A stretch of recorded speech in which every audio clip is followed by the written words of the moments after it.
for 50 years.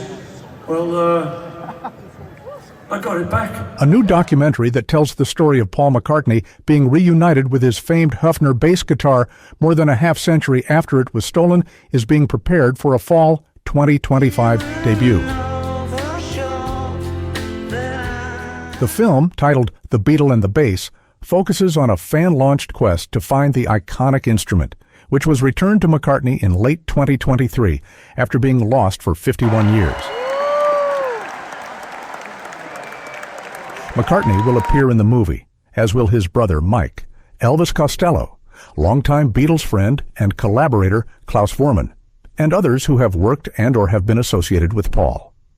The documentary also will feature fans, experts, and journalists who were part of the Lost Bass Project, the initiative focused on tracking down the Hufner bass.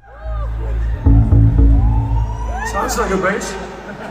According to the press release, the participants' recollections are by turns funny, moving, and surprising, and help tell a compelling story about fandom, creativity, love, loss, memory, and the transformative power of music. McCartney purchased the violin-shaped instrument for £30 in 1961 while the Beatles were living and working in Hamburg, Germany.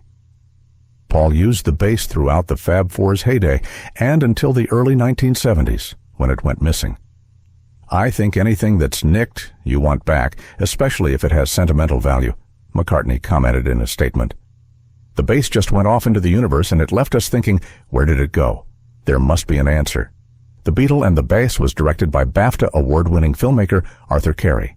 The movie, which was commissioned by BBC Arts, was produced by Passion Pictures in association with Footprint Media Partnership.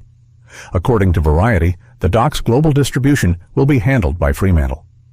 Passion Pictures executive Emily Gill said in a statement, "From its beginnings, we knew The Beatle and the Bass was exactly the kind of distinctive, emotional, and uplifting story that we love to tell." She added, "Working with Arthur Carey and BBC Arena to bring the unforgettable story of Paul McCartney's lost bass to the screen is a true privilege." Meanwhile, Fremantle executive Sir Clarke commented, "This remarkable story takes us on a truly global journey, spanning decades and continents." The documentary offers a fresh perspective on music history, with access to McCartney himself and those who witnessed the Beatles' rise from the very beginning.